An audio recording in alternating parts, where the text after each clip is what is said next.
আমার নবী যেমন রাষ্ট্র গড়ে তুললেন, আসামি নিজেই হাজির হয়ে গেছে, বলতেছে ইয়া রাসূলুল্লাহ শাস্তিটা দিয়ে দেন। রাসূল বলছেন যাও, চলে যাও বাড়িতে। মহিলা চলে গেলেন, সন্তানকে দুধ খাওয়ানোর পাশাপাশি অন্য খাবারের অভ্যাস গড়ে তুলে 6 মাসের মাথায় টোটালি সন্তানের দুধ বন্ধ করে দিলেন। নবীর সামনে হাজির হয়ে বলছেন ইয়া রাসূলুল্লাহ এই যে সন্তান নিয়ে আসছে, 3 বারের মতো আসলাম আপনার কাছে, আমাকে আজকে ফেরত দিবেন না, আমার উপর আইন কার্যকর করে দিবেন যে এই যে সন্তান দুধ খাওয়া ছেড়ে দিয়েছে, অন্য খাবার খেয়ে বাঁচতে পারবে। রাসূল সঙ্গে সঙ্গে আমার নবীর চোখে পানি চলে এলো। রাসূল সন্তানটাকে কোলের মধ্যে উঠায় নিয়ে হাতে উঁচু করে ধরে বলছেন ও সাহাবীরা দেখো এই যে সন্তান, এই সন্তানের লালন পালনের দায়িত্ব যে বান্দা গ্রহণ করবে ফাহিয়া ফিল জান্নাতি কাহাতাইন, এই 2 নখের দূরত্ব আমি আর সেই ব্যক্তি অবস্থান করব জান্নাতের ভিতরে। সঙ্গে সঙ্গে কয়েকজন সাহাবী চলে আসলেন, সন্তানকে এক সাহাবীর কোলে উঠায় দিয়ে বলেন সাহাবীরা নিয়ে যাও। মহিলাকে নিয়ে গিয়ে বুক পর্যন্ত পুঁতে রেখে সুন্দর পর্দার পরিবেশ করে তাকে পাথর মেরে শেষ করে দাও। ফারজুমুহুমা নাকালাম মিনাল্লাহ। যখন সাহাবীরা পাথর মারছিলেন, সাইয়েদনা আলী তিনিও পাথর মারতেছিলেন, নবীর কাছে এসে বলছেন ইয়া রাসূলুল্লাহ ওই মহিলা জেনাকারিনীর গায়ে যখন পাথর মারতেছিলাম, ওই মহিলার কিছু নাপাক রক্ত আমার গায়ে এসে ছিটকে লাগলো। রাসূল বলছেন ও আলী তুমি কার রক্তকে নাপাক রক্ত বলো, তুমি কি জানো ওই মহিলার রক্ত জমিনে স্পর্শ করার পূর্বে আল্লাহ রাব্বুল আলামিন তাকে জান্নাতের মেহমান বানায়া নিয়েছেন। কার রক্তকে তুমি নাপাক রক্ত বলছো আলী? যাও জানাজার আয়োজন করো। জানাজা আজকে কেউ পড়াবে না, ওই মহিলার জানাজার দায়িত্ব আমি রাসূল নিজে নিয়ে নিলাম। আমার নবীজি নিজেই জানাজার দায়িত্ব গ্রহণ করলেন, জানাজা সম্পূর্ণ করলেন। ওই মহিলা সামনে লাশটি রাসূল যখন জানাজা সম্পূর্ণ করলেন, এরপরে রাসূল সাহাবে কেরামকে নিয়ে একটা ব্রিফ করলেন। সাহাবে কেরামকে নিয়ে একটা সুন্দর বক্তব্য দিয়ে তিনি বলছেন সাহাবীরা শোনো, কিছুক্ষণ আগে যে মহিলার জানাজা হয়ে গেল, এই মহিলা তার জীবনের শেষ সময় পর্যন্ত এই দীর্ঘ সময় যে পরিমাণ চোখের পানি ফেলেছে, যে পরিমাণ তওবা করেছে, যে পরিমাণ রোনাজারি করেছে, যে পরিমাণ ইস্তিগফার পড়েছে, এই মহিলার তওবা যদি মদিনার 70 জন গুনাহগারদের মাঝে যদি বন্টন করে দেওয়া হতো, 70 জনকেই মাফ করে প্রত্যেকের জন্য আল্লাহ রাব্বুল আলামিন জান্নাত দিয়ে দিতেন। আমার বন্ধুগণ তওবার দরকার আছে না নাই? গুনাহ হবে আমাদের, মাফ করবেন কে বলেন? তওবার দরজা আছে না নাই? হাত্তা ইউগারগার। আমার বন্ধুগণ তওবা কখনো ভোলা যাবে না। রাসূল নিজে বলেন তুবু ইলাল্লাহ ফাইন্নী আতুবু ফিল ইয়াউমি মিআতা মাররা। তোমরা তওবা করো আল্লাহর কাছে, আমি রাসূল সারা দিনে 100 বারেরও বেশি বার তওবা করি। আমার নবীজির ঠোঁট নড়তো বেশি কার জিকিরে? আসতে বলবেন না কার জিকিরে? রাসূল দীর্ঘ সময় কথা চুপ মেরে থাকতেন, কারোর সঙ্গে কথা বলতেন না, মাঝে মাঝে দীর্ঘ সময় লম্বা সময় চুপচাপ থাকতেন আর জিকির করতেন লা ইলাহা, আরো জোরে লা ইলাহা, লা ইলাহা, লা ইলাহা ইল্লাল্লাহু মুহাম্মাদুর রাসূলুল্লাহ সাল্লাল্লাহু আলাইহি ওয়াসাল্লাম। ওয়াল্লাযীনা ইযা যুক্কিরু বিআয়াতি রাব্বিহিম লাম ইয়াখিরু আলাইহা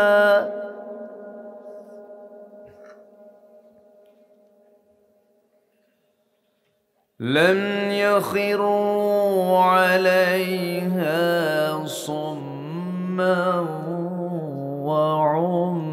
وعميانا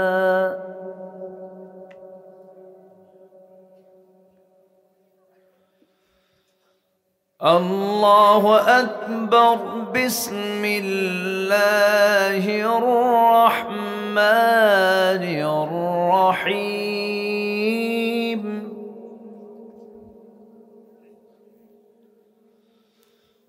إن الله وملائكته يصلون على النبي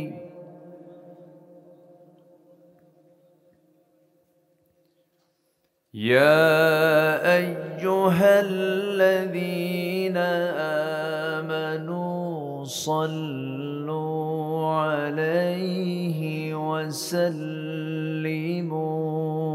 تسليما اللهم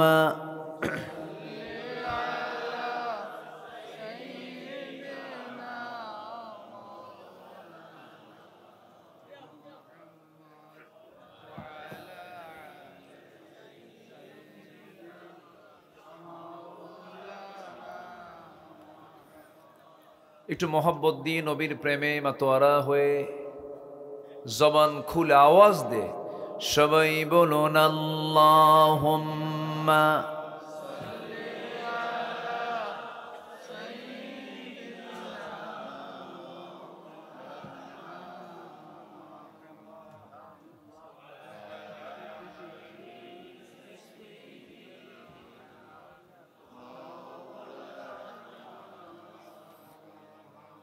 সবাই বলুন বালাগাল উলা বিকামালিহি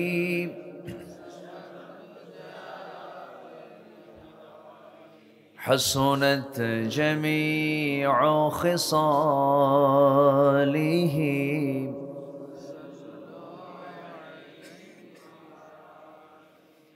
سراج الملة تمهي فخر دو عالم دلبار مولاه شريف الأنبياء نسخا كل أديان دغره بلغ العلا بكماله كشف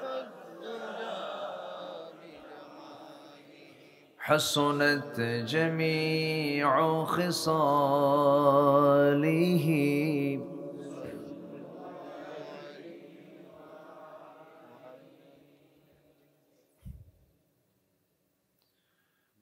প্রাকৃতিক সৌন্দর্যের অপরূপ লীলাভূমি, পাহাড় বেষ্টিত অঞ্চল, সিলেট অঞ্চলের মৌলভীবাজার জেলার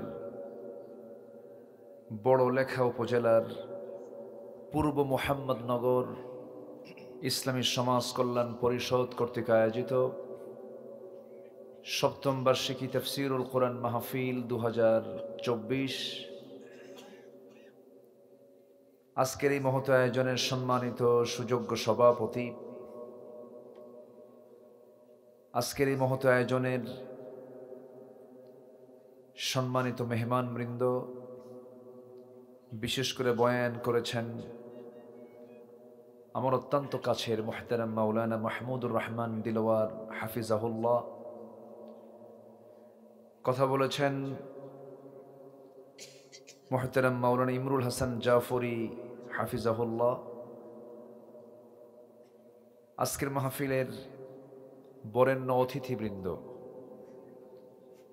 বিশেষ করে আমার বাম পাশে উপবিষ্ট বিশিষ্ট ইসলামী চিন্তাবিদ, গবেষক, ইসলামী আন্দোলনের অকুতভয় সৈনিক, আমার প্রিয় ভাইজান মাওলানা আমিনুল ইসলাম হাফিজাহুল্লাহ।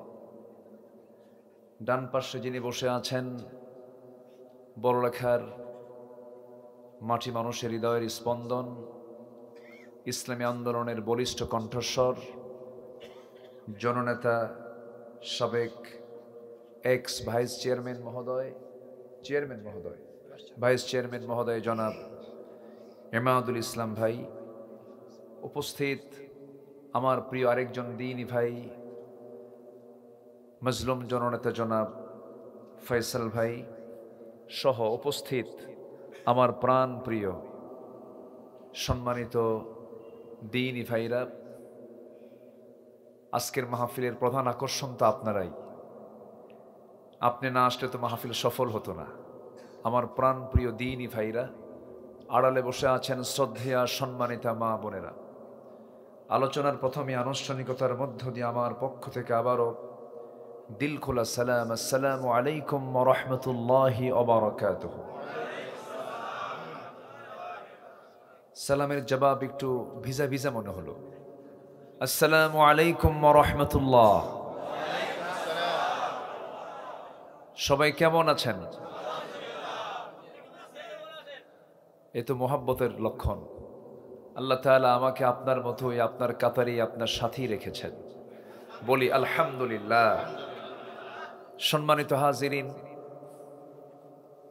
আল্লাহ পাকের মেহেরবানি যে আল্লাহ তাআলা আমাদেরকে সৃষ্টির সেরা করে পৃথিবীতে পাঠিয়েছেন,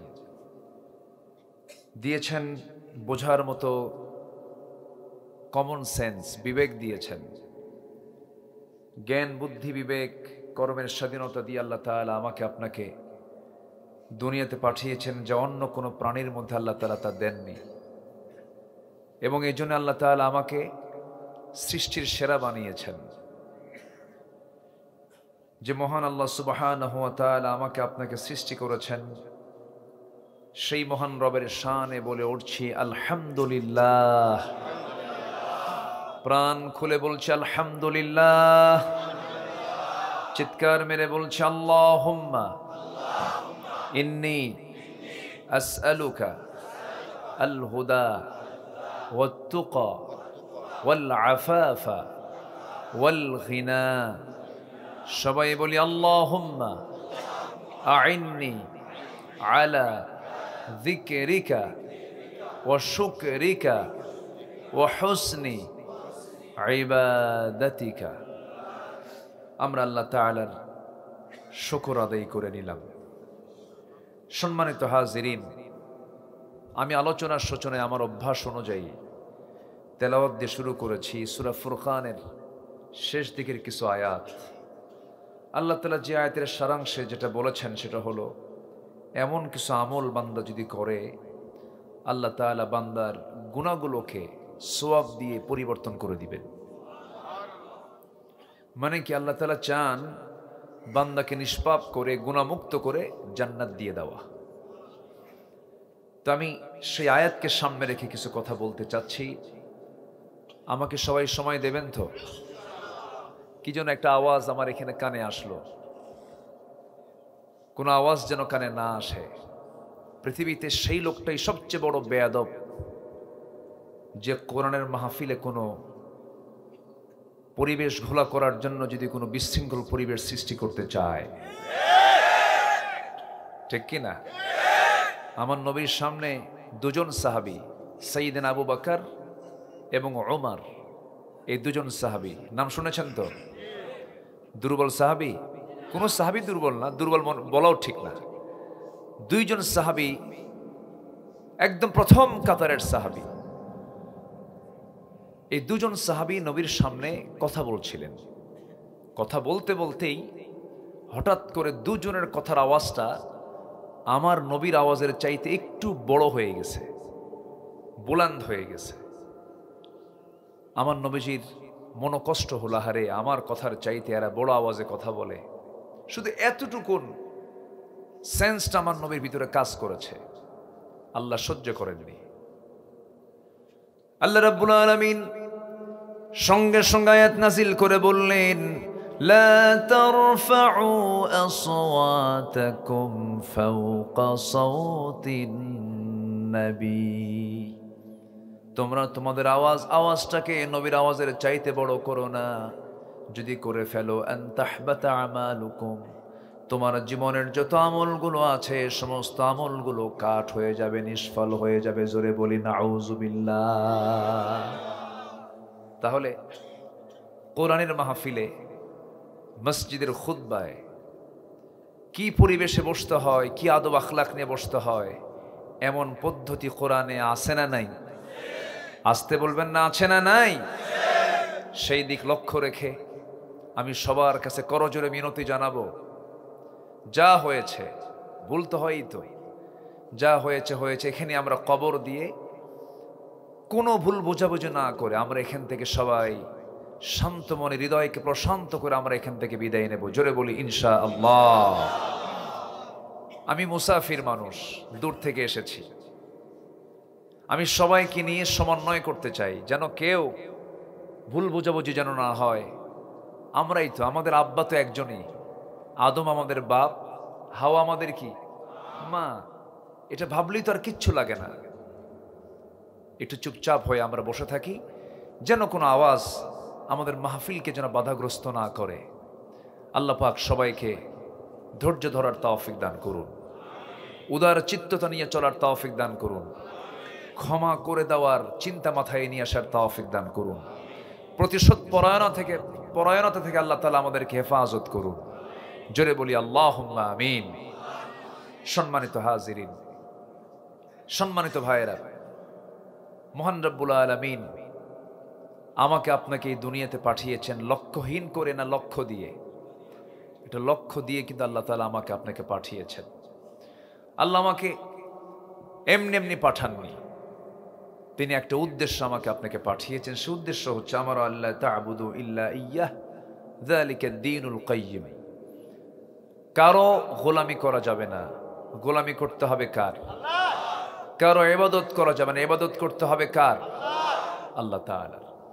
আর সেই ইবাদত পদ্ধতিটা ক্লিয়ার করেছেন সকল নবীদের মাধ্যমে এবং তাদের কাছে কিতাব দেওয়ার মধ্য দিয়ে।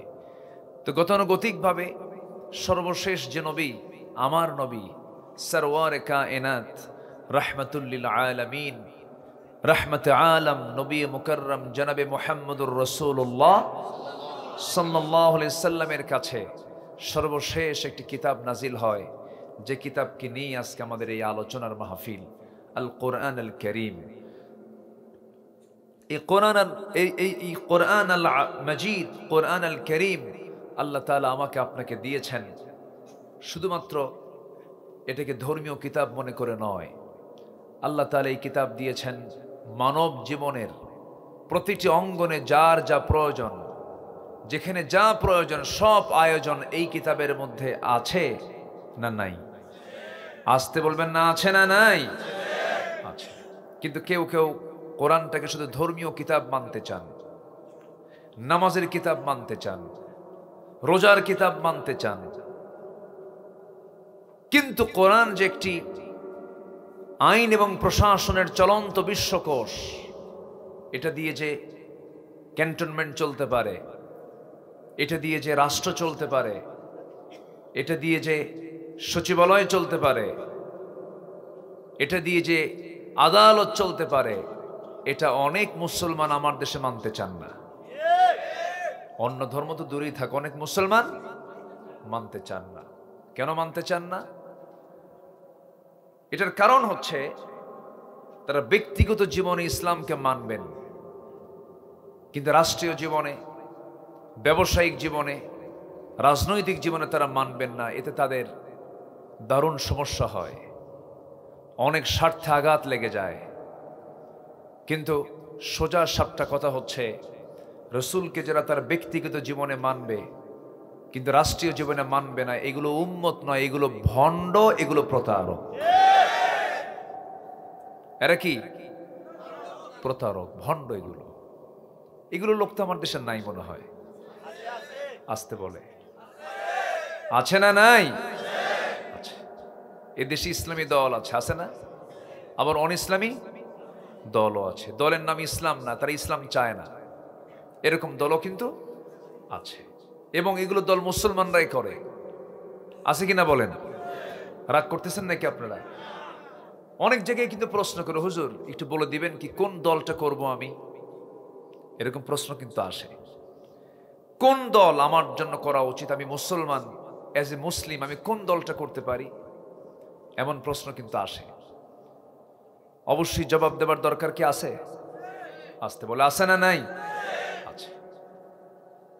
কোরআনকে প্রশ্ন করবেন, কোরআন তুমিই বলে দাও কোনটা উত্তম দল। কোরআন যা বলবে এর মধ্যে কি কোনো পক্ষপাতিত্ব আছে? কোরআন যা বলবে এর মধ্যে কি কোনো কারো পক্ষে চলে যাবে এমন কোনো কথা কি আসতে পারে? কোরআন যা বলবে এটাই হচ্ছে রাইট, করতে হবে। সেই দলের নাম হবে কার দল? আসতে বলবেন না, কার দল? আল্লাহর দল। আল্লাহ রাব্বুল আলামিন বলেন, ইন্নামা ওয়ালিয়্যুকুমুল্লাহু ওয়া রাসূলুহু ওয়াল্লাযীনা আমানু ইন্নামা ওয়ালিয়্যুকুমুল্লাহু ওয়া রাসূলুহু ওয়াল্লাযীনা আমানু আল্লাযীনা ইউকিমুনাস সালাতা ওয়া ইউতুনাস যাকাতা ওয়া হুম রাকিউন ومن يتول الله ورسوله والذين آمنوا فإن حزب الله هم الغالبون জোরে বলুন আল্লাহু আকবার। নিঃসন্দেহে তোমাদের জীবনে তিনজন বন্ধু তোমরা নির্বাচন করবে। নাম্বার 1 বন্ধু, তিনি আমার কে? নাম্বার 2 হচ্ছেন মুহাম্মদুর রাসূলুল্লাহ সাল্লাল্লাহু আলাইহি ওয়াসাল্লাম। নাম্বার 3 হলো ওয়াল্লাযীনা আমানু, যারা ঈমানদার। কোন ঈমানদার? ওয়াল্লাযীনা আমানুল্লাযীনা ইউকিমুনাস সালাতা ওয়া ইউতুনাজ যাকাতা ওয়া হুম রাকিউন, যারা নামাজ কায়েম করবে, যাকাত আদায় করবে এবং রুকুকারীর সঙ্গে রুকু করবে। জোরে বলি আল্লাহু আকবার।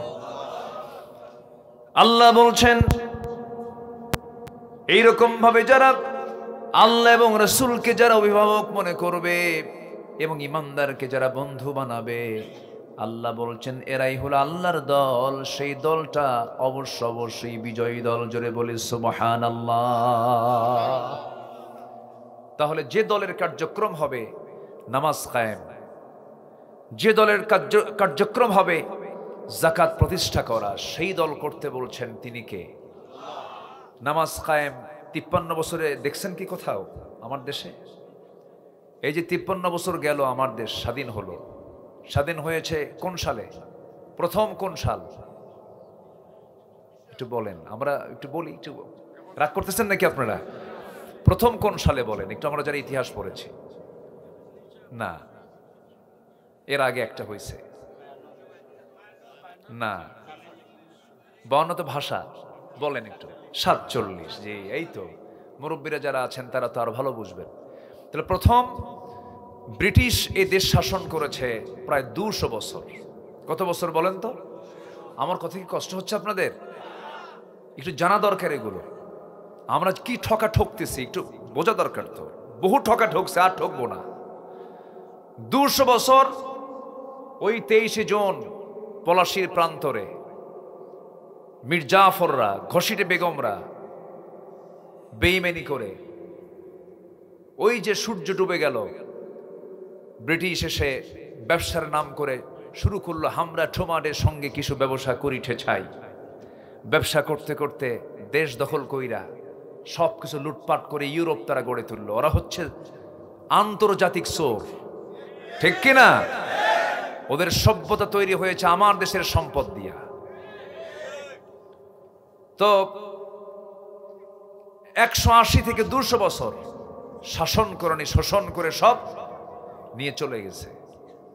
সেখান থেকে বাঁচার জন্য টু নেশন থিওরি সামনে রেখে, দ্বিজাতি তথ্য সামনে রেখে, হিন্দু মুসলিম এক জাতি নয়, এটাও একটা বিষয় ছিল। এটাকে সামনে রেখে হিন্দুস্তান এবং পাকিস্তান 14 আগস্ট 15 আগস্ট স্বাধীনতা লাভ করলো। তাহলে প্রথম হলো আমাদের 1947 সাল, তাতেও আমরা শান্তি পাই নাই। আবার 71 আসলো, 71-এ স্বাধীন হলাম। সে 71 থেকে নিয়ে আস 2024-এর 5 আগস্টের আগ পর্যন্ত 53 বছর আমরা দেখলাম যতজন সরকার ক্ষমতায় ছিল, কেউ 25 বছর, কেউ 16 বছর, কেউ 9 বছর, মাঝখান দিয়ে মঈনুদ্দিন ফখরুদ্দিন তারা ছিলেন কয়েক বছর। এই মোটামুটি 53 বছর যারা শাসন কার্যে ছিলেন, যারা শাসনের চেয়ারে বসা ছিলেন, বলুন তো সবার নামের আগে মোহাম্মদ আছে না নাই? আসতে বলে আছে না নাই? ছিল কি ছিল না? ছিল। তারা মুসলিম পরিবারে জন্ম নিয়েছেন, তারা মুসলমান, তাদের ধর্মীয় গ্রন্থ কোরআন। কিন্তু দুঃখজনক হলেও সত্য, এই 53 বছরে তারা কেউই রাষ্ট্র পরিচালনায় কোরআনকে তারা ব্যবহার করেননি, ইসলামকে তারা প্রতিষ্ঠা করেননি। আমরা সব দেখে শেষ করলাম। আমরা দেখেছি 53 বছর ধরে, কি দেখেছি? যত বৈদেশিক সাহায্য এসেছে আমার দেশে, তার 75% সব গেছে নেতাদের পকেটে। আমরা আর দেখতে চাই না। আমরা আগামীতে যা দেখতে চাই, একটাই দেখতে চাই, হলো আগামীর দেশ আমরা দেখতে চাই কোরআনের দেশ, ইসলামের দেশ আমরা দেখতে চাই, ইসলামী নেতৃত্ব আমরা দেখতে চাই। কারা কারা দেখতে চান হাত উঁচু করে দেখেন মুসলমান।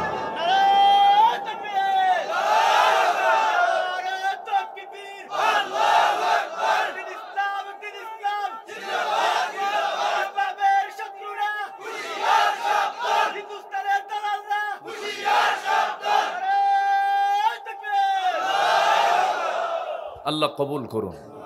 জোরে বলি আমিন, আরো জোরে আমিন, আরো জোরে আমিন। আমি খুবই আনন্দ পাচ্ছি আজকের মাহফিলে, যুবকদের উপস্থিতি সবচাইতে বেশি। বলি আলহামদুলিল্লাহ।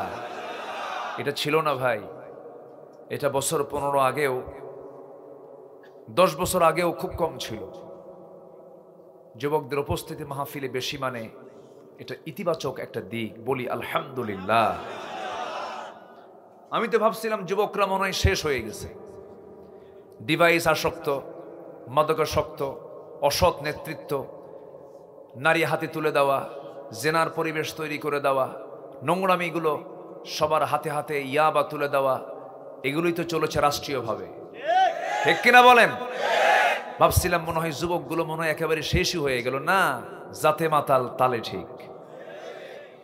দুপুরের খাবার রান্না হলো কার জন্য আর খাইলো যায় কারা? কথা বোঝেন নাই আপনারা? বোঝেন নাই?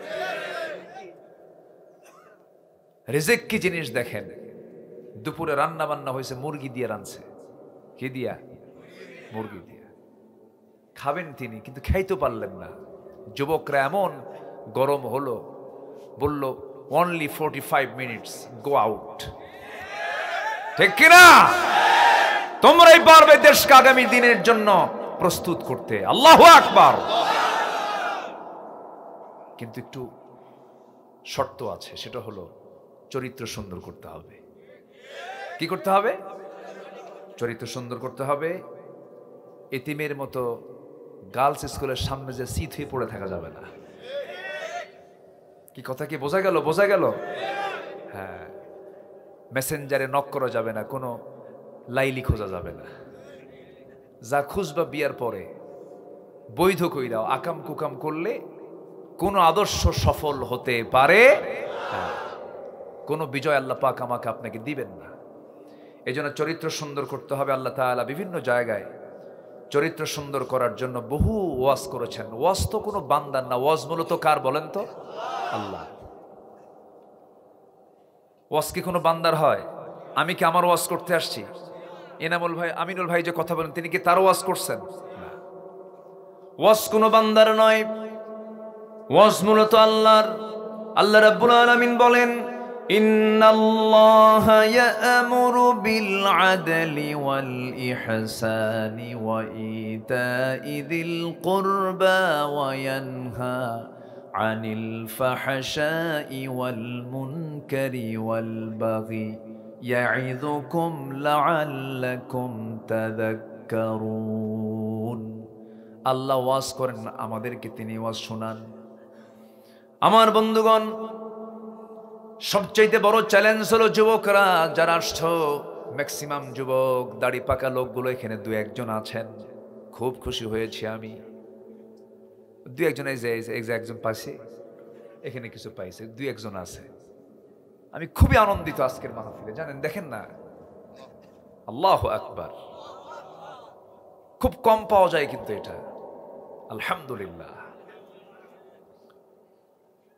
যুবকরা, তোমরা সবকিছু করতে পারবে, কিন্তু পৃথিবী গড়তে গেলে আগে নিজকে গড়তে হবে। আল্লাহ রাব্বুল আলামিন নিজেই ওয়াজটা করছেন, ইন্নাল্লাহা লা ইউগাইয়িরু মা বিকাওমিন হাত্তা হাত্তা ইউগাইয়িরু মা বিআনফুসিহিম। নিজে না গড়তে পারলে পৃথিবীকে গড়া যাবে না, সমাজকে গড়া যাবে না। এই জন্য নিজেকে সুন্দর করে প্রস্তুত করতে হবে। নিজের চাল চলন, কথাবার্তা, লেনদেন সবকিছু সুন্দর করতে হবে।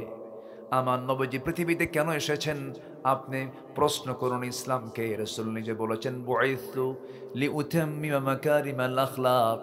আমি রাসূল পৃথিবীতে প্রেরিত হয়েছি শুধুমাত্র একটা কারণ, সেটা হলো চরিত্রের মানকে চূড়ান্ত শিখরে পৌঁছে দেবার জন্য।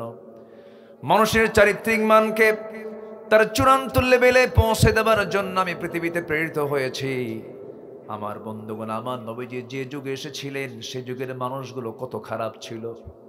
নিজের মাকে পর্যন্ত বিয়ে করত। জোরে বলি নাউজুবিল্লাহ। বাপ বিয়ে করছে যে মহিলাকে, তালাক হয়ে যাওয়ার পরে সেই মহিলাকে তার ছেলে বিয়ে করত। এই নোংরা সমাজ থেকে আমার নবীজি তুলে আনলেন কাকে? আবু বকরকে, ওমর, ওসমান, আলী জিন্নুরাইন। ওসমান জিন্নুরাইনের মতো, আলী ইবনে আবি তালিবের মতো, আসাদুল্লাহিল গালিবের মতো মানুষকে ওই সমাজ থেকে বের করে এনেছেন কোন জাদুমন্ত্র দিয়ে নয়। কি দিয়া? আসতে বলবেন না, কি দিয়া? সেই কোরআন আজও আছে না নাই? আমরা কি সেই উন্নত চরিত্র আনতে পারবো না? অবশ্যই পারবো। জোরে বলি ইনশাআল্লাহ। সবচেয়ে বড় চ্যালেঞ্জ হলো নিজের জীবনে কোনো গুনাহ রাখা যাবে না, গুনাহমুক্ত জীবন যাপন করতে হবে। সবচেয়ে বড় চ্যালেঞ্জ হতে হবে এটা।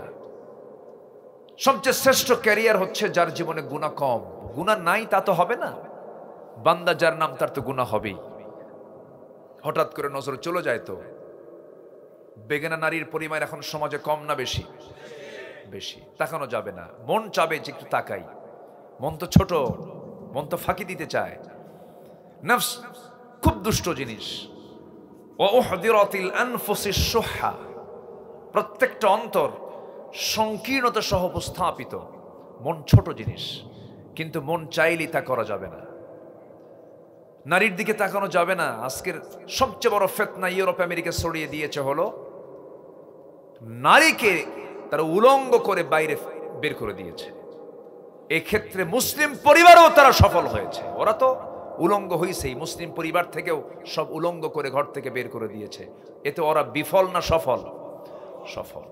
যুবক, তোমার তাকানো যাবে না।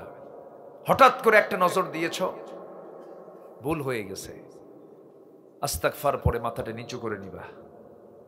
আল্লাহ তাআলা প্রথম নজরটা মাফ করে দেন। সুবহানাল্লাহ। আল্লাহ চান না কারো আমল নামে গুনাহ হোক। কি আয়াত আল্লাহ পাক দিয়েছেন, ইউবাদদিলুল্লাহু সাইয়্যাতিহিম হাসানাত। আল্লাহু আকবার। কত দয়া তার।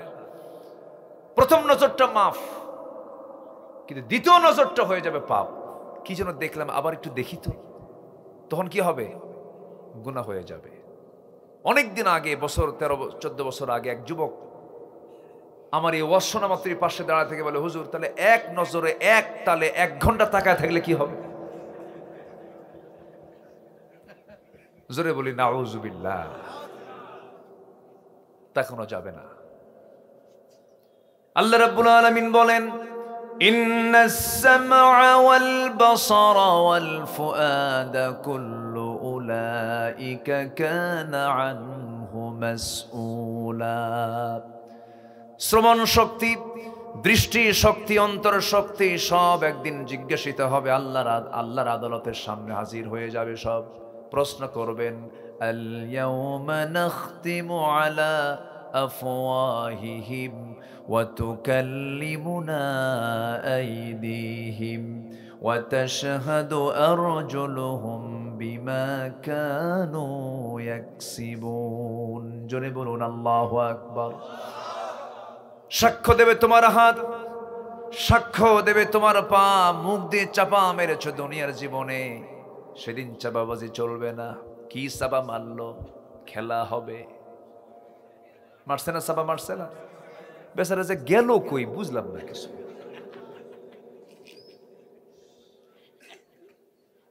কোনো সুযোগ নাই। আল্লাহ ধরেন না? আল্লাহ ধরেন না? ভাবছিলাম আমরা, অনেকে মন্তব্য করতো, মুরব্বীরাও বলতো না মরা পর্যন্ত উপায় নাই। প্রায় বলতো, কিন্তু না মরা পর্যন্ত হবে না। আল্লাহ কি না পারেন, কেউ যেটা পারে না সেটা কে পারেন?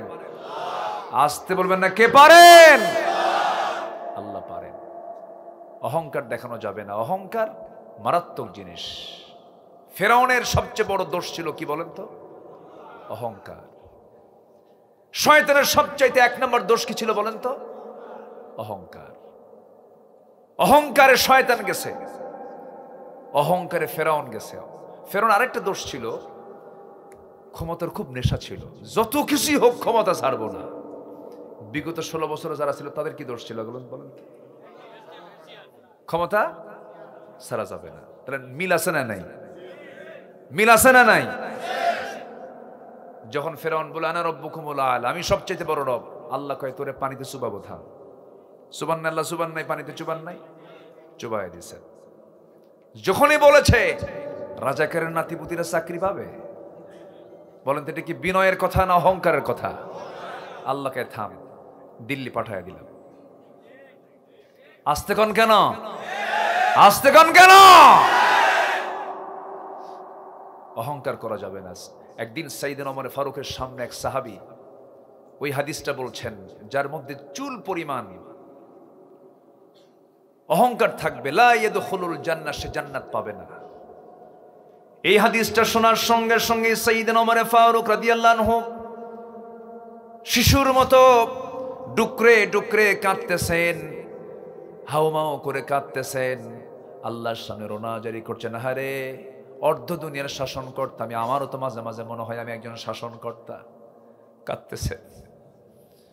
ওই সময় তিনি আল্লাহকে লক্ষ্য করে দুহাত উঁচু করে দোয়া করে বলতেছেন, আয় রাব্বাল আলামিন, তুমি যদি গোটা দুনিয়ার সকল মানুষকে জান্নাতের ঘোষণা দিয়ে যদি একজনকে বলো একজন শুধু জাহান্নামী হবে, আমার সন্দেহ লাগে আমি যেন সেই জাহান্নামে যাওয়া লোকটা আমি ওমর হব। কি আফসোস তারা করেছেন, নিজেকে নিয়ে তারা কত নিচ মনে করেছেন নিজেকে। আমার বন্ধুগণ, কি ছিলেন তারা? এমন শাসক ছিলেন। সাইয়েদনা ওমর ফারুক রাদিয়াল্লাহু আনহুর সামনে একজন গভর্নর এসে বলতেছেন, আমিরুল মুমিনিন, দেশে চরম সংকট চলছে। সেই সময় তিনি রোজা ছিলেন, সন্ধ্যার সময় ইফতারের সময় হবে। তার সামনে গভর্নর খলিফার সৌজন্যে একটা উট জব করে, উটের পিঠের কুজের অংশ আর কলিজার অংশ ভুনা করে ইফতারের সময় তার সামনে হাজির করা হয়েছে।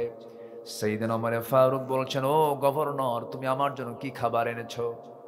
উটের গোশত, উটের কুজের অংশের গোশত নিয়ে এসেছে ভুনা করে, এবং আপনার জন্য কলিজার অংশ ভুনা করে এনেছি। সবচেয়ে উত্তম অংশটুকু আপনার জন্য বরাদ্দ করেছে আমিরুল মুমিনিন। ওমর ফারুক বলছেন, ও গভর্নর, এই সমস্ত খাবারগুলোকে আমার দেশের জনগণ পায় নাকি না পায় না? সাইয়েদনা ওমর ফারুক বললেন, যে খাবারগুলো আমার দেশের সাধারণ জনগণগুলো পায় না, আমি তোমাকে ওয়াদা দিচ্ছি মৃত্যুর দিন পর্যন্ত এই সমস্ত খাবারও কখনো আমার মুখে উঠবে না। জাইতুন নিয়ে আসো, জাইতুনের তেল নিয়ে আসা হলো। বলা হলো শুকনো রুটি নিয়ে আসো, শুকনো রুটি নিয়ে আসা হলো। শুকনো রুটিটা জাইতুন তেলের মধ্যে ঢুকায়া চুবায়া চুবায়া শক্ত রুটি তিনি খাইলেন। কি ছিলেন তারা? প্রত্যেক রাতে সাইয়েদনা আবু বকর রাদিয়াল্লাহু আনহু যখন রাস্তায় হাঁটতেন, জুতা পায়ে হাঁটতেন না। বলা হলো, সাইয়েদনা আবু বকর জুতা পায়ে হাঁটেন না কেন? কি হয়েছে? আপনার পা তো পাথর দিয়ে ফেটে যাবে, রক্ত বের হবে। তিনি বললেন, ও আমার ভাইরা, রাতের বেলা যদি খড়ম জুতা পায়ে হাঁটি আওয়াজ হবে, আর সে আওয়াজ যদি কোনো বান্দার কানে চলে যায়, ঘুমের যদি ব্যাঘাত হয়, কিয়ামতের দিন আমি আবু বকর আল্লাহর সামনে তার জবাব দিতে হবে। আর এখনকার যখন নেতা একটু হয়, সামনে 50টা পিছনে 50টা, রাস্তাঘাট বন্ধ কইরা নেতা যাচ্ছেন, কি আস্তেগণ কেন? আর সাইয়েদনা আবু বকর রাদিয়াল্লাহু আনহু তিনি খালি পায়ে হেঁটেছেন রাত্রেবেলা, যেন আমার জনগণের যেন ঘুমের কোনো ব্যাঘাত না হয়। আমার বন্ধুগণ,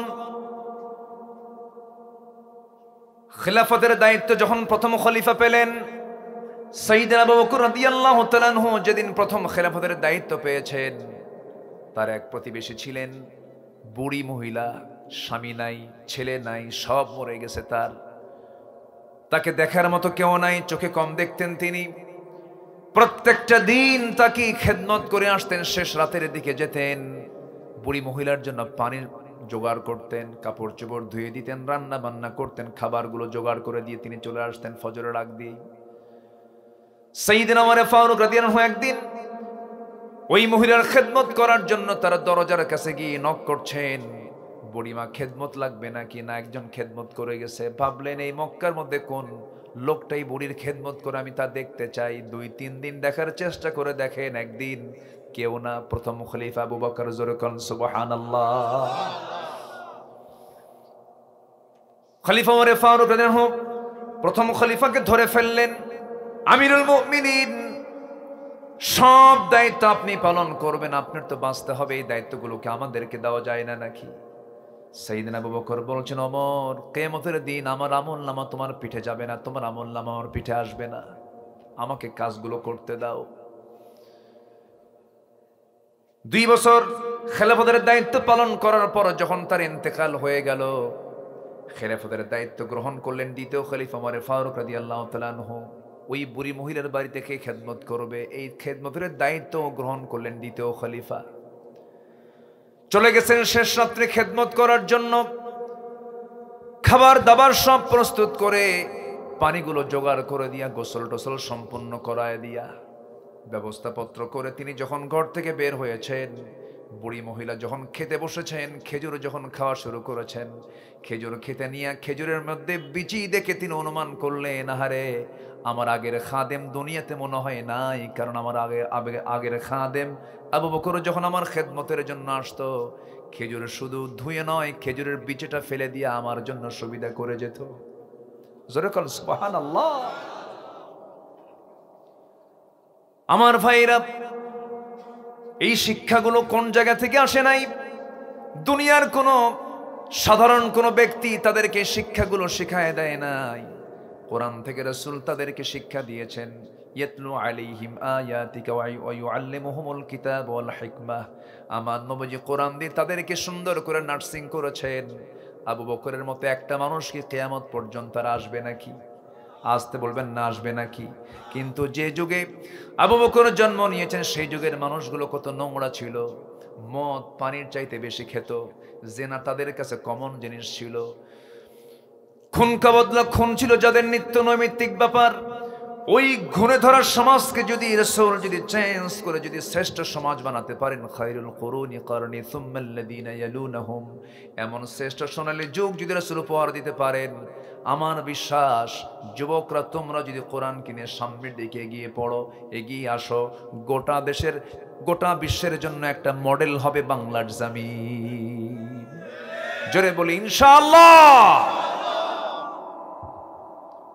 আমার বিশ্বাস এই জমিন আল্লাহর দিন কায়েম হবে। জোরে বলি ইনশাআল্লাহ, আরো জোরে বলি ইনশাআল্লাহ। সেই ক্ষেত্র তৈরি হচ্ছে, শহীদের রক্ত ঝরেছে, শহীদের কাতার লম্বা হচ্ছে, কত মজলুম জুলুমের শিকার হয়েছেন, কত মা তার কোল হারিয়েছেন, তার সন্তান হারিয়েছেন, কত স্ত্রী তার স্বামীকে হারিয়েছেন, বিধবা হয়েছেন, কত মুজাহিদ অঙ্গহানি হয়েছেন, চোখ চলে গেছে, হাত চলে গেছে, পা চলে গেছে। এগুলো এমনি যায় না, এগুলো রেকর্ড। আল্লাহ এগুলো দেখতে চান বিজয়ের জন্য। সব প্রস্তুত হচ্ছে, আগামীর দিন আসতেছে, ইসলামের দিন ইনশাআল্লাহ বলি। সম্মানিত ভাইয়েরা, সবচেয়ে বড় চ্যালেঞ্জ হলো, আমি যেখান থেকে তেলাওয়াত করেছি, আমরা আমাদের জীবনে কি গুনাহ রাখতে চাই? আসতে বলবেন না, গুনাহ রাখতে চাই? গুনাহ থেকে বাঁচার জন্য আল্লাহ কাদেরকে ক্ষমা করবেন, যাদেরকে আল্লাহ পাক ক্ষমা করবেন, তাদের একটা তালিকা আমি আজকে দিতে চাচ্ছি আমার আলোচনার ভিতরে। কষ্ট হবে না তো? জোরে বলি ইনশাআল্লাহ। এত সুন্দর মানুষ আপনারা এত রাতে বসে আছেন, কোনো নড়াচড়া নাই, পিন পতন নীরব হয়ে কথাগুলো শুনছেন। আল্লাহ সবার কথার শোনার মধ্যে তুমি আল্লাহ বারাকা দিয়ে দাও। জোরে বলি আল্লাহুম্মা আমিন। সম্মানিত ভাইয়েরা, আল্লাহ কাদেরকে ক্ষমা করবেন? মোটামুটি যাদের মধ্যে আল্লাহ তাআলা 5টা শ্রেণীকে আল্লাহ তাআলা মাফ করবেন। কয়টা শ্রেণীকে বলেন তো? 5টা শ্রেণী। আমি এই 5টা শ্রেণী বলি, কষ্ট দেব না, আমি শেষের দিকে আস্তে আস্তে চলে যাব। ওমা তাওফিকি ইল্লা বিল্লাহ। সূরা ফুরকান, বলেন তো কোন সূরার নাম বলেন তো? সূরাটার নাম কি? সূরাতুল ফুরকান। ফুরকান মানে হচ্ছে সত্য এবং মিথ্যা স্পষ্ট হয়ে যায় যার মধ্য দিয়ে, সেটাই হলো ফুরকান। তাবারাকাল্লাযী নাযালাল ফুরকানা আলা আবদিহি লিয়াকুনা লিল আলামিন নাযীরা। এই সূরার প্রথম আয়াত থেকেই ফুরকান শব্দ নিয়ে এই সূরার নামকরণটা করা হয়েছে। ফুরকান যা, কোরআনও তাই। কোরআন কি ফুরকান বলে? ফুরকানকে কোরআন বলা হয়। একই কিতাবের নাম আল্লাহ তাআলা এখানে বলেছেন ফুরকান। আবার শাহরু রমাদান আল্লাযী উনজিলা ফীহিল কুরআন হুদাল লিন-নাস ওয়া বাইয়িনাতিন মিনাল হুদা ওয়াল ফুরকান। ওখানে কোরআনও আসছে, ফুরকানও আসছে। সম্মানিত ভাইয়েরা, এখন আল্লাহ কাদেরকে মাফ করবেন? 5 শ্রেণীকে মাফ করবেন। এর মধ্যে 1 নম্বর শ্রেণী হচ্ছে যারা অজ্ঞতাবশত কোনো মন্দ কাজ করে ফেলছে, কিন্তু পরে আবার সংশোধন হয়ে গেছে। আল্লাহ, আমি জানতাম না, এই ভুল কাজটা করে ফেলছি, আল্লাহ আমি আর জীবনে এই ভুলটা করব না, আমার মাফ করে দাও। আল্লাহ তাকে মাফ করে দেন। এটা জোরে বলি সুবহানাল্লাহ। তাহলে এই ভুল কি হতে পারে না আমাদের? বলেন তো, হতে পারে। আল্লাহ রাব্বুল আলামিন বলেন, সুম্মা ইন্না রাব্বাকা লিল্লাযীনা আমিলুস সুআ বিজাহালাতিন সুম্মা তাবু মিন বা'দি যালিকা ওয়া আসলাহু ইন্না রাব্বাকা মিন বা'দিহা লাগফুরুর রহিম। জোরে বলুন আল্লাহু আকবার।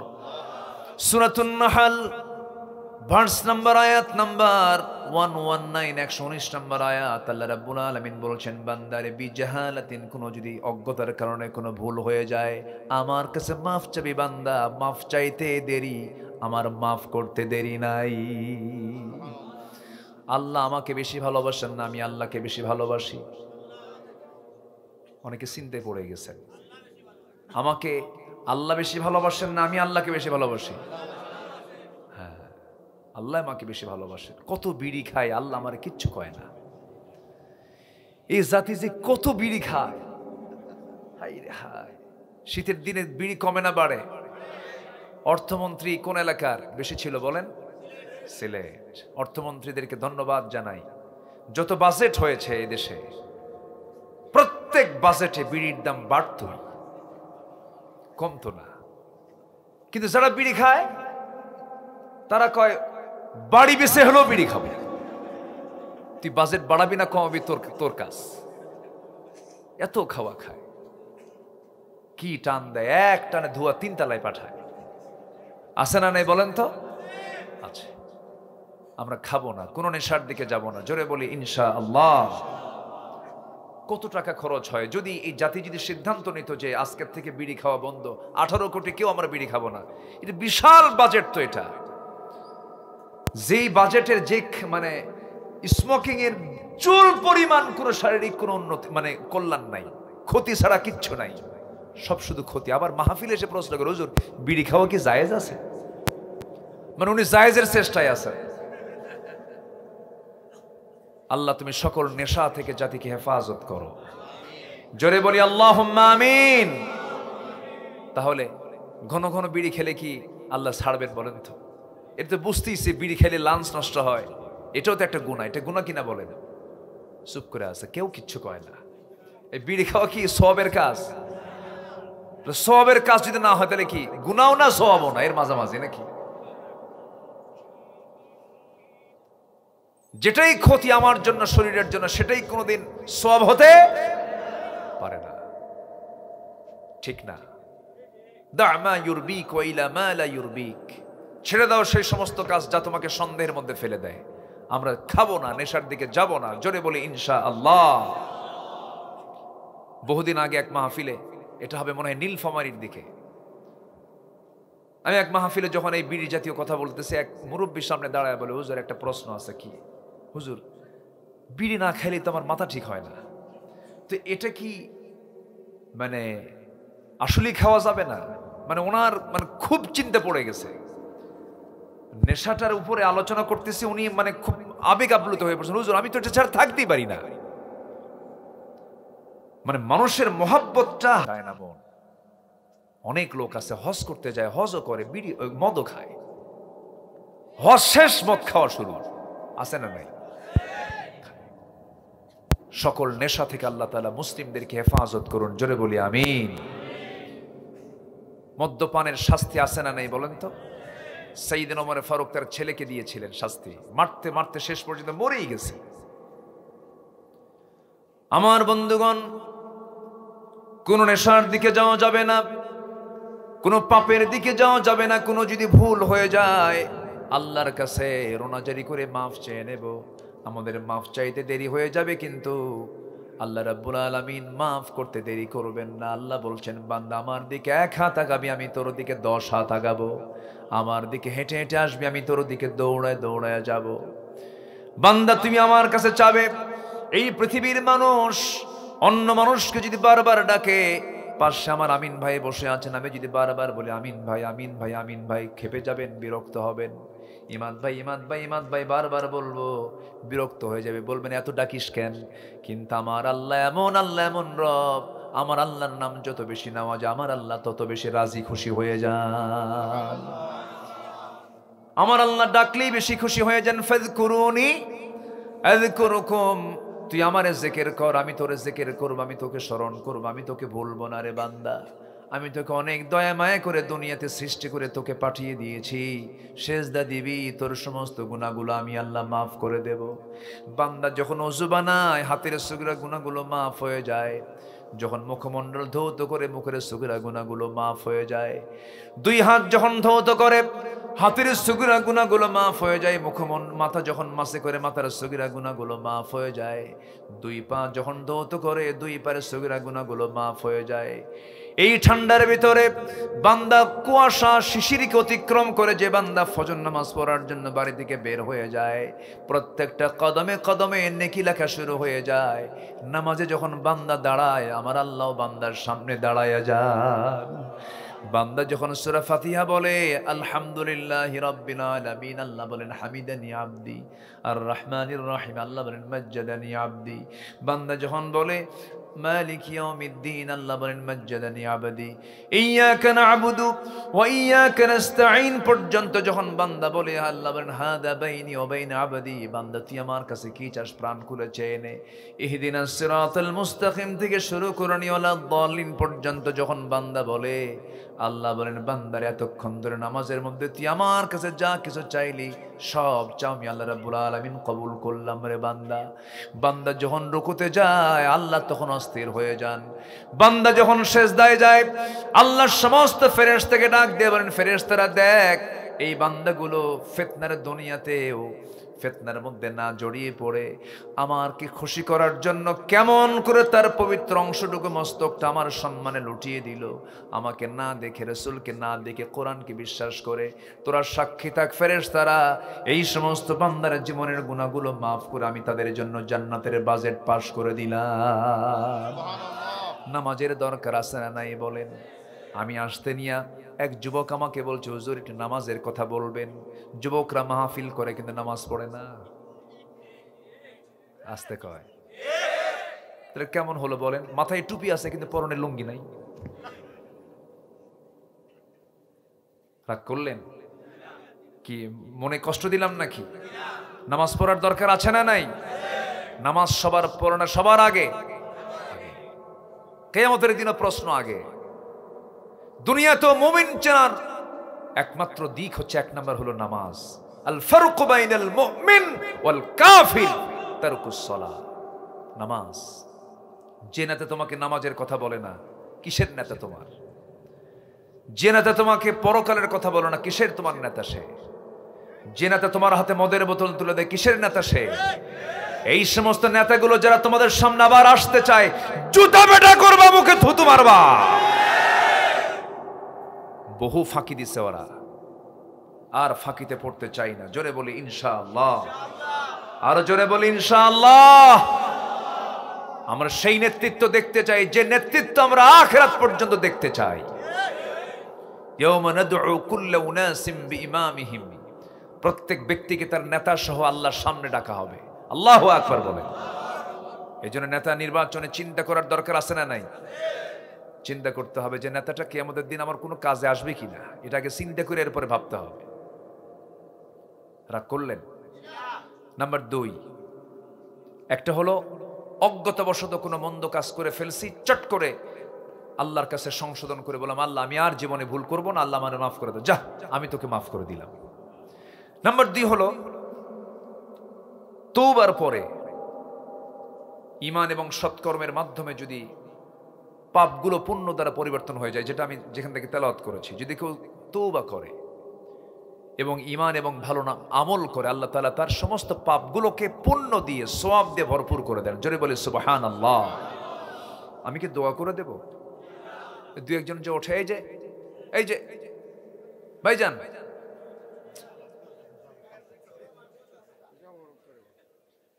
বউকা বসেন। কি আমি কি কষ্ট দিচ্ছি আপনাদের? এখন প্রচন্ড শীত, অবশ্য শীতে ঘাম তো নাই, নিম্নচাপটা একটু বাড়ে, এটা আমি বুঝতেছি, একটু কষ্ট হচ্ছে মনে হয় আপনাদের, কষ্ট দিয়ে ফেলতেছি। দোয়া করে দিই তাহলে। কিন্তু কেউ উঠবেন না। একজন উঠলে হয় কি জানেন, ওনারা দেখে আরেকজন অনুসরণ করে, একটা বিশৃঙ্খল পরিবেশ তৈরি হয়। আমি খুব অল্প সময়ের মধ্যে 5টা পয়েন্ট আমি শেষ করে দেব। জোরে বলি ইনশাআল্লাহ। একটু বসুন। ফজর পড়বেন তো সবাই? ফজর হবে তো? আচ্ছা। আমার বাম পাশে একজন ভাই বসে আছেন, ভাইটা খুব অসুস্থ, একটু দোয়া করবেন সবাই। আমি তাকে দেখে অবাক হয়ে গেছি। একটু দাঁড়াবেন কি? একটু দাঁড়ান। জি ভাইজান, আমার খুব কাছের মানুষ, হঠাৎ করে কি যেন হয়েছে তার। হ্যাঁ মাস্টার, জি শিক্ষক, আল্লাহ তুমি তাকে সিহহাতে কুল্লিয়া দান করো। জোরে বলি আল্লাহুম্মা আমিন। আরো জোরে আল্লাহুম্মা আমিন। অসুস্থকে সুস্থ করেন তিনি কে? ওয়া ইযা মারিদতু ফাহুয়া ইয়াশফিন। অসুস্থ হলে তার মতো অসহায়, মানে সে মনে করে আমার চাইতে অসহায় পৃথিবীতে আর কেউ নাই। আল্লাহ তুমি আমার ভাইটাকে তুমি আল্লাহ মেহেরবানি করে সুস্থ করে দাও। জোরে বলি আল্লাহুম্মা আমিন। দোয়া ছাড়া কেউ যাবেন না, দোয়ার দরকার আছে। একটু বসুন। আসলে আমাদের মাহফিলে সবার পরে উঠায় দেয় তো সব মাহফিল, আমিন ভাই, মানে আমরা লেখা থেকে প্রধান বক্তা, কিন্তু মাহফিলে হয়ে যায় শেষ বক্তা। সব চাপ যখন একসাথে, মানে নিম্ন চাপ, ঊর্ধ্ব চাপ, বাড়িতে যাওয়ার চাপ, ঘুমের চাপ, সেই চাপে আমি মহাচাপে, এই চাপে আমাদেরকে উঠানো হয়। যাই হোক, আমরা সবাইকে তওবা করতে রাজি আছি? সবাইকে তওবা করতে রাজি আছি? তওবা করলে কে খুশি হন? আর আমার দেশে কিন্তু কিছু লোক আছে তওবা করে না, করে তওবা করবো কেন, আমার কি কোনো গুনাহ আছে নাকি? ওই যে টাঙ্গাইলের এক পাগল আছে, কি যেন সিদ্দিকী নাম, শোনেন না? নাম শোনেন নাই? সিদ্দিকী এর আগে বলেছিল হজ হলো মুহাম্মদের ব্যবসা। জোরে বলি নাউযুবিল্লাহ। কয়েকদিন আগে সে বলতেছে আমি কখনো আমিনই বলি না, হুজুররা আমিন বলতে বলে আমি আমিন কব কেন, আমার তো কোনো গুনাহই নাই। এটা একটা নতুন ভার্সন যোগ হয়েছে আবার, বদমাইশ এগুলো। আমার আল্লাহ তাআলা তার রাসূলকে বলছেন ফাসাব্বিহ বিহামদি রাব্বিকা ওয়াস্তাগফিরহু ইন্নাহু কানা তাওয়াবা। আমার নবী ইস্তিগফার করেন, তওবা করেন। আর এই বেটা বলে যে আমার জীবনে কোনো গুনাহই না, আমি আমিন কই না। বেকুফ এগুলো, এই নাস্তিকগুলো। আমরা একটা সময় পেয়েছি, এখন সময় পাইনি। আমরা এখন সময় পাইনি, সময় আসছে কিনা বলেন? এসেছে। 2 বছর আগে আমাদের তালিকা করেছিল যারা, এই যে শামসুদ্দিন মানিক নাকি, কালা কর দরকার নাই, আল্লাহ কালা মানায় দিছে। এই মানিক খুঁজে পায় না, সিলেটে ঢুকছে। সিলেটের মানুষ ও বুঝে নাই, ভাবছিল যে ত্রিপুরা দিয়া আগরতলা অথবা গুয়াহাটি দিয়ে দিল্লি যাব, আপু বসে আছে ওই জায়গায়, চেষ্টা করছে।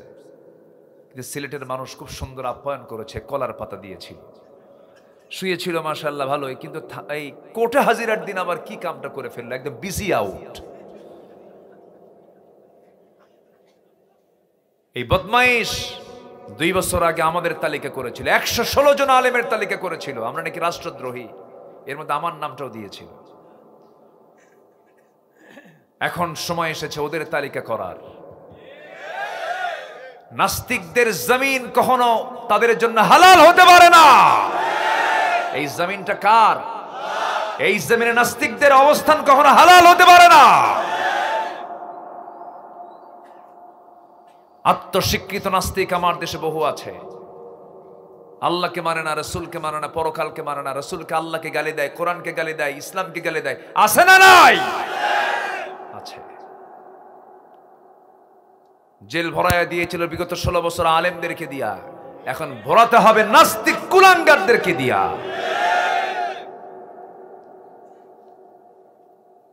সম্মানিত বন্ধুগণ, আমরা তওবা করতে রাজি আছি তো ইনশাআল্লাহ? কার কাছে তওবা করব? সূরা তওবা নামে একটা সূরাই আছে, কিন্তু আছে না? তাহলে তওবার গুরুত্ব কম না বেশি? তওবা করলে আল্লাহ খুশি হন। আল্লাহ রাব্বুল আলামিন বলেন, ইয়া আইয়ুহাল্লাযীনা আমানু তুবু ইলাল্লাহি তাওবাতান নাসুহা। আবার আল্লাহ এখানে বলছেন, ইল্লা মান তাবা ওয়া আমানা ওয়া আমিলা সালিহান ফাউলাইকা ইউবাদদিলুল্লাহু সাইয়্যাতিহিম হাসানাত ওয়া কানাল্লাহু গফুরুর রহিমা। জোরে বলুন আল্লাহু আকবার।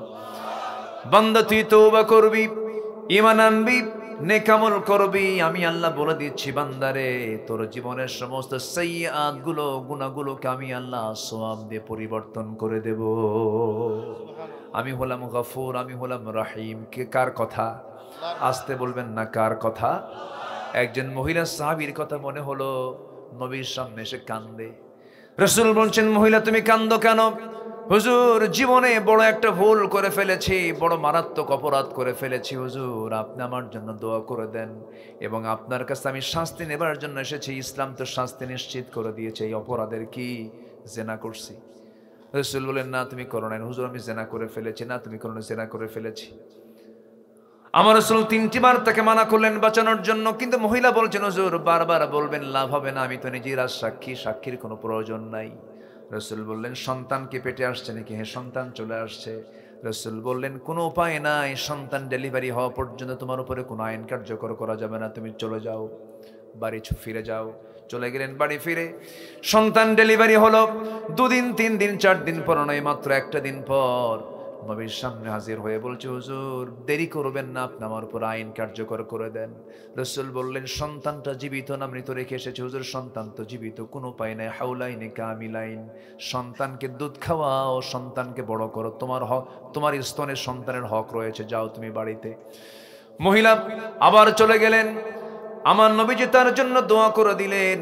আমার বন্ধুগণ, একটা বিষয় এখানে স্পষ্ট হয়ে গেল, নবী যেমন সমাজ গড়েছিলেন, যে সমাজে একটা অপরাধীকে ধরার জন্য কোনো জেলখানার প্রয়োজন হলো না, কোনো পুলিশের প্রয়োজন হলো না, আসামি নিজেই বিচারপতির সামনে হাজির হয়ে গেছে। কার ভয়ে? এই জন্য একটা জাতিকে ভালো করতে হলে জাতির মধ্যে ঢুকতে হবে প্রশাসনের ভয় না আল্লাহর ভয়? কার ভয়? আল্লাহর ভয় ঢুকায় দিতে হবে। আল্লাহ ভীরু মুত্তাকি নাগরিক তৈরি করতে হবে। মুত্তাকির জন্য সেই জাতীয় শিক্ষার ব্যবস্থা নিশ্চিত করতে হবে। আজকে যদি শিক্ষার সিলেবাসে যদি সুন্দর করে ইসলামকে যদি ঢুকায় দেওয়া হতো, আজকের কোনো বিসিএস ক্যাডার তারা কোরআন সহিহ ছাড়া থাকতো না, নামাজের ইমামতি করতে পারতো, প্রত্যেকটা জায়গায় নামাজের পরিবেশ তৈরি হয়ে যেত। আমার বন্ধুগণ, একটু কান লাগান। আমার নবী যেমন রাষ্ট্র গড়ে তুললেন, আসামি নিজে হাজির হয়ে গেছে, বলতেছে, ইয়া রাসূলুল্লাহ শাস্তিটা দিয়ে দেন। রাসূল বলছেন, যাও, চলে যাও বাড়িতে। মহিলা চলে গেলেন। সন্তানকে দুধ খাওয়ানোর পাশাপাশি অন্য খাবারের অভ্যাস গড়ে তুলে 6 মাসের মাথায় টোটালি সন্তানের দুধ বন্ধ করে দিলেন। নবীর সামনে হাজির হয়ে বলছেন, ইয়া রাসূলুল্লাহ, এই যে সন্তান নিয়ে আসছে, 3 বারের মতো আসলাম আপনার কাছে, আমাকে আজকে ফেরত দিবেন না, আমার উপর আইন কার্যকর করে দিবেন যে এই যে সন্তান দুধ খাওয়া ছেড়ে দিয়েছে, অন্য খাবার খেয়ে বাঁচতে পারবে।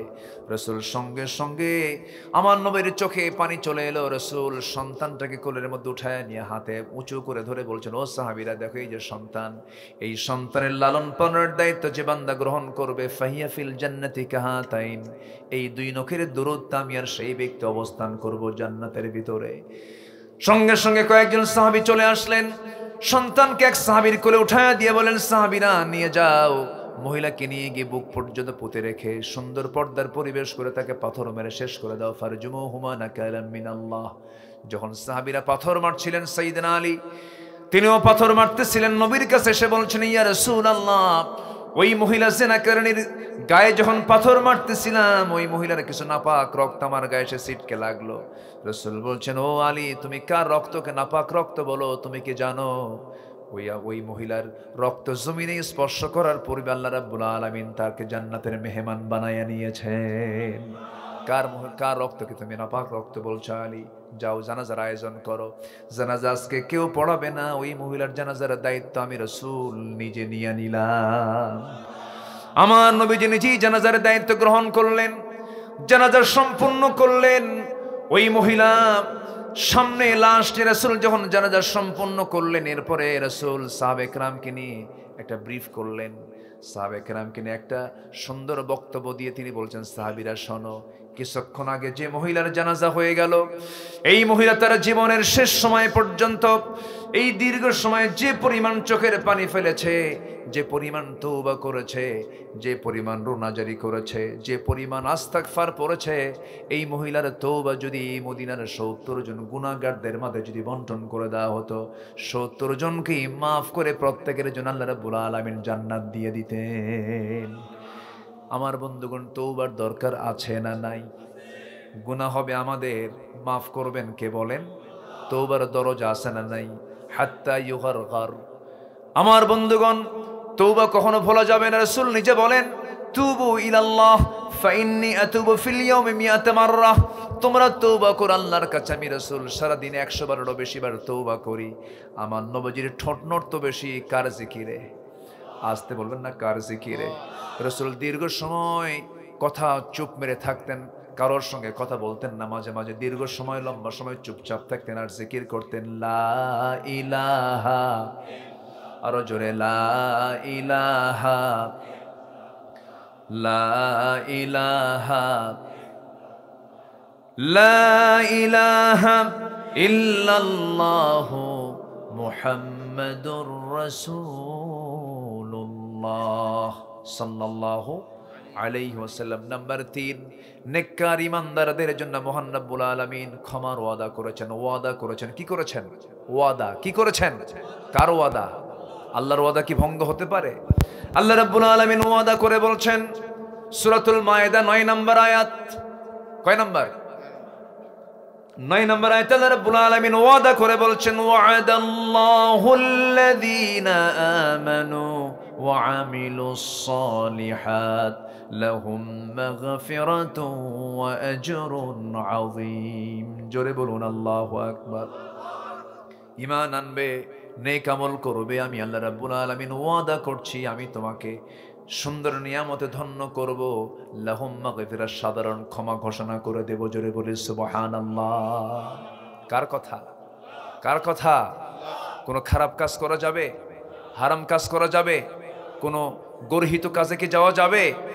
আল্লাহর এক জায়গায় বলছেন বালা, আল্লাহ রাব্বুল আলামিন আরেক জায়গায় বলছেন, কি সুন্দর করে বলছেন, ইন তাজতানিবু কাবাইরা মা তুনহাউনা আনহু নুকাফির আনকুম সাইয়্যাতিকুম ওয়া নুদখিলকুম মুদখালান কারীমা।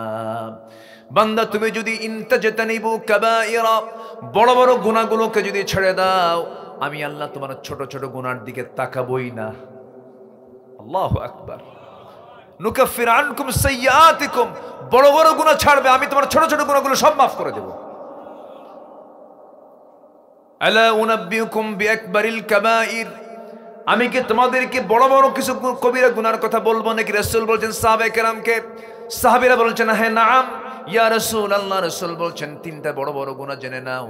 আল ইশরাকু বিল্লাহ, আল্লাহর সঙ্গে শিরিক করা। নাম্বার 2 হলো উকুকুল ওয়ালিদাইন, পিতামাতার সঙ্গে রূঢ় আচরণ করা। নাম্বার 3 হলো কাউলুজ জুর, বেহুদা কথা মুখ থেকে বের করা, বেফাস কথা মুখ থেকে বের করা। আমার বন্ধুগণ, উকুকুল ওয়ালিদাইন, পিতামাতার সঙ্গে খারাপ আচরণ করা সন্তান তো বড় লেখায় নাই, আছে? কাউলুজ জুর, বেফাস কথা, হঠাৎ করে বেশি লোকের মধ্যে বিশৃঙ্খল সৃষ্টি করার জন্য বেফাস কথা বলে ফেলে, এরকম কিছু লোক আছে না নাই? এটা ছোট গুনাহ না বড় গুনাহ? বড় গুনাহ। এখানে হতে নিছিল, থেমে গেছে, মাশাআল্লাহ, বলি আলহামদুলিল্লাহ। বলে আল্লাহ তুমি সবাইকে ঠান্ডা করে দাও, জোরে বলি আমিন, আরো জোরে আমিন। আল্লাহ রাসূল বললেন তিনটা বড় বড় গুনাহ আছে, এর মধ্যে এক নম্বর গুনাহ হচ্ছে শিরিক করা, নাম্বার 2 হচ্ছে পিতামাতার সঙ্গে রূঢ় আচরণ করা, 3 নম্বর হচ্ছে বেফাস কথা বলা, উচ্ছৃঙ্খলপনা করা, মুখ থেকে যা আসে তাই বলে ফেলা। তাহলে কত বড় গুনার তালিকায়, মানে কবিরা গুনার তালিকার শীর্ষে হচ্ছে এই 3টা অপরাধ। শিরিকের কাছে যাব না। সিলেটে একটু প্রবলেম আছে, মাজার টাজার দেখলে অনেকে সেজদা মারে। কিছু প্রবলেম আছে না, বলেন না? আছে না? আছে না? আছে না কিনা? আচ্ছা, সমস্যা কিছু আছে। খাজা আছে না? খাজার নাম নিছে। খাজা আছে কোথায়? খাজার নাম নেব না আল্লাহর নাম নেব? খাজা দিল কর তাজা, ইসমে জালাল, গাজার কুলকি খাওয়া হালাল। জোরে বলি নাউজুবিল্লাহ। যা মনে আসে তাই বলে। আমি 2018 সালে জেলখানায় ঢুকছিলাম না তো, আমাকে ঢুকাইছে। আমি কি আর ঢুকতে চাইছি? ঢুকাইছে। নির্বাচনের আগ দিয়ে পুলিশ আমাকে ধরে নিয়ে থানায় নিয়ে বলল, হুজুর নির্বাচন পর্যন্ত একটু জেলে থাকেন। এবং এটাও বলতেছে যে হুজুর আমি আপনার ওয়াজের খুব ভক্ত, ওয়াজ শুনি, খুব ভাল লাগে, কি করবেন, আমার চাকরি বাঁচান তো ফরজ। আমি জবাব বললাম ইমান বাঁচান তো নফল। তো ধরে নিয়ে চলে গেল, জেলে ঢুকলাম। ঢোকা মাত্রই দেখি এক মুরব্বী চাচা আমাকে দেখি সালাম দিয়ে বলে, বাবা আপনি জেলখানায় ঢুকছেন, খুব খুশি হইলাম। তো আমি বললাম যে চাচা জেলখানায় ঢুকলে কি খুশি হয়? কেউ শুনতে যাই, অনেক দূরে বসি, মুসাফা হয় না, দেখা হয় না, সাক্ষাৎ হয় না, মনের কথাগুলো বলতে পারি না। আসছেন, ভালো হয়েছে, খুব খুশি হয়েছে। তো বললাম চাচা আপনার কি হয়েছে, আপনি এখানে কেন? আপনাদের নাতির সাথে থাকার কথা, আপনি এখানে জেলখানায় কেন? বলে যে বাবা আমি নাকি বোমা মারছি, বোমা। বলে যে এই হাত কি পরিমাণ নড়ে, তা আমি যদি বোমা মারি সেই বোমা তো লক্ষ্যে যাবে না, আমার মাথার উপরে পড়বে। বিস্ফোরক মামলা দিয়েছে 85 বছরের বুড়া মানুষের নামে। তোর মধ্যেই কিছু তো দুষ্ট লোকও থাকে। একটা বয়স্ক মানুষ গেছে হলো জেলখানায়, বললাম মোষও বড়, একদম লাল টকটকা মোষ। তো বললাম চাচা আপনি জেলখানায় কেন? কে বাবা সরকারের মাথা খারাপ হয়ে গেছে। কেন? আমি গাছ কি গাছ? কে বেহেশতের গাছ। কি গাজা? গাজা নাকি বেহেশতের গাছ? আমারে বলে আপনাদের কোরআন তো 30 পারা, আমাদের কোরআন 90 পারা। ওই আরেক জগৎ, ওই যে দরবারে সেজদা মারে, নেশা করে, কোনো কাম নাই, কাজ নাই। আল্লাহ তুমি সকল প্রকার শিরিক থেকে আমাদেরকে বাঁচাও, জোরে বলি আল্লাহুম্মা আমিন। সব চাওয়া চাইবো খাজার কাছে না রবের কাছে?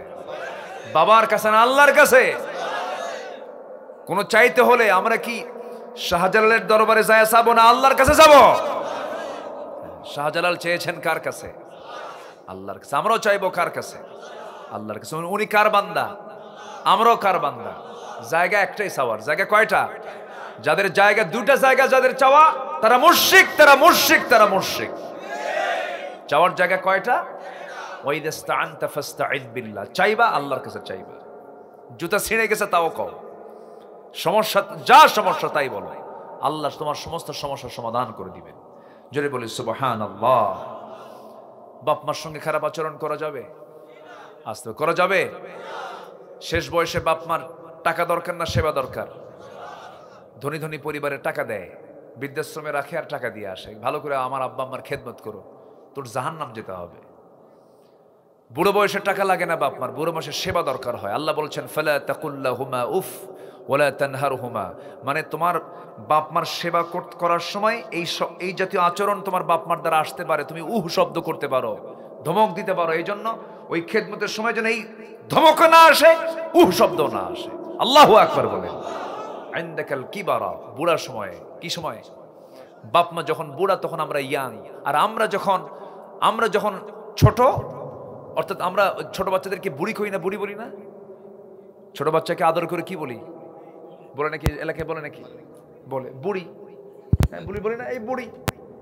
যে আমরা যখন বুড়া ছিলাম, মানে আমরা যখন ছোট ছিলাম তখন আমার আব্বা আম্মা ছিল ইয়াং, আর আমার বাপ মা যখন বুড়া বুড়ি হয়ে গেছে তখন আমরা কি ইয়াং। তখন আমাদের খেদমত করা তাদের জন্য ফরজ, তাদের খেদমত করা আমাদের জন্য কি ফরজ। এই ফরজ হুকুম কে দিয়েছেন?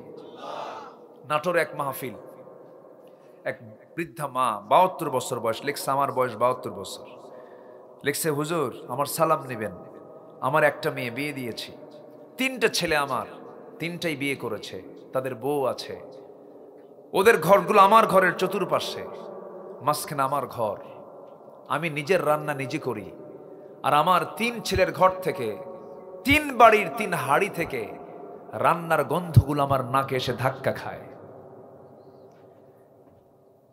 আমি নিজের রান্না নিজে করে খাই, হুজুর আপনি আমার জন্য দোয়া করবেন, আমার ছেলেদের জন্য দোয়া করবেন, আমার ছেলেদের হৃদয় যেন একটু নরম হয়, আমার ছেলেগুলো যেন আমার দিকে তাকায়। চিন্তা করে দেখুন কতটুকু দুঃখ হলে পরে এই কথাটা বলতে পারে।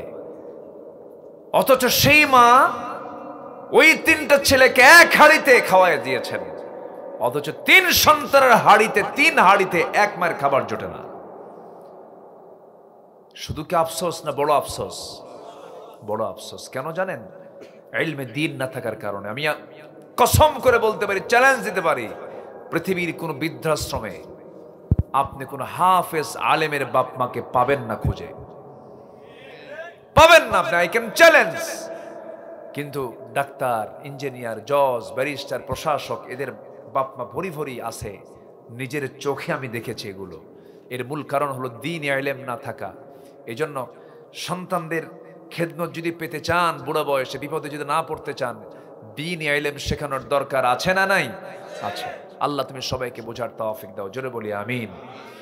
নাম্বার 4, আমি আর সময় বাড়াবো না, কষ্ট দিয়ে ফেলতেছি আপনাদের, কষ্ট দিয়ে ফেলতেছি না? আলোচনা চলুক, আলোচনা চালাবো, চলুক, হুজুর মরুক। আমার আগামীকালকে মাহফিল বেশি দূরে না, আগামীকাল জাস্ট দুপুর 2টায় মাহফিল আমার, বেশি দূরে না, মাত্র রংপুর। বলেন আমি কি লোড নিয়ে আছি? আমাকেও যেতে হবে, আমিও যাব, কিন্তু আলোচনার তো একটা হক থাকে, এই জন্যই। নাম্বার 4, পাপাচারের পর যারা আল্লাহকে স্মরণ করে এবং জেনে শুনে গুনার পুনরাবৃত্তি না করে, আল্লাহ তাদেরকে মাফ করে দেন। যেরকম সুবহানাল্লাহ, والذين إذا فعلوا فاحشة أو ظلموا أنفسهم ذكروا الله فاستغفروا لذنوبهم ومن يغفر الذنوب إلا الله ولم يصروا على ما فعلوا وهم يعلمون। আল্লাহু আকবার বলেন। যারা কোনো ফাহিশা কাজে জড়িয়ে পড়েছে, আল্লাহকে স্মরণ করে বলতেছে, আল্লাহ আমি এই ফাহিশা কাজে আর নিজেকে জড়াবো না, আল্লাহ বলছেন আমি তোকে মাফ করে দিলাম, যা। যেরকম সুবহানাল্লাহ। আল্লাহ রাব্বুল আলামিন তাদের ব্যাপারে আবার সুন্দর করে বলছেন, উলাইকা জাযাউহুম মাগফিরাতুন মির রাব্বিহিম ওয়া জান্নাতুন তাজরি মিন তাহতিহাল আনহারু খালিদিনা ফিহা ওয়া নি'মা আজরুল আমিলিন। জোরে বলুন আল্লাহু আকবার। সূরা আলে ইমরান 135 136 আল্লাহ রাব্বুল আলামিন তা বলে দিয়েছেন। নাম্বার 5 হলো আল্লাহ বলছেন, বান্দারে, আল্লাহ ঘোষণা দিচ্ছেন 10টা গুণ অর্জন করবি, আমি আল্লাহ ওয়াদা করলাম সব মাফ করে দেব। জোরে বলেন সুবহানাল্লাহ। কয়টা গুণ? কয়টা গুণ বলেন? সবাই বাড়িতে গিয়ে একটু বুঝে নেবেন, পড়ে নেবেন। সূরাতুল আহজাব আয়াত নাম্বার 35, আহজাব আয়াত নাম্বার 35। আল্লাহ বলছেন, শেষ আয়াতের শেষে ফিনিশিং দিচ্ছেন, শুরু করছেন, ইন্নাল মুসলিমিনা ওয়াল মুসলিমাত ওয়াল মুমিনিনা ওয়াল মুমিনাতি ওয়াল কানিতিনা ওয়াল কানিতাত والصادقين والصادقات والصابرين والصابرات والخاشعين والخاشعات والمتصدقين والمتصدقات والصائمين والصائمات والحافظين فروجهم والحافظات والذاكرين الله كثيرا والذاكرات أعد الله لهم مغفرة وأجرا عظيما। জোরে বলুন আল্লাহু আকবার। এই 10টা গুণ অর্জন করবে, মুমিন হবে, মুসলিম হবে, দানবীর হবে, অনুগত হবে, এরপরে রোজাদার হবে, দানশীল হবে। এই সমস্ত গুণগুলো লজ্জাস্থানে ফজত করবে, আল্লাহকে স্মরণ করবে। এই সমস্ত গুণ যদি অর্জন করতে পারো, আল্লাহ নিজে ওয়াদা করছেন ক্ষমা দিলাম এবং তার জন্য মহা পুরস্কার দিয়ে দেব। সুবহান সুবহানাল্লাহ। আল্লাহ কবুল করুন। ফজর পড়বেন কারা? ফজর যুবকরা আমি একটু দেখি, চেক করি একটু। ফজর পড়বেন কারা? জোরে বলি ইয়া আল্লাহ, আমাদেরকে ফজর, জোহর, আসর, মাগরিব, এশা 5 ওয়াক্ত সালাত আদায় করার তৌফিক তুমি আল্লাহ দিয়া দাও। জোরে বলি আমিন, আরো জোরে আমিন।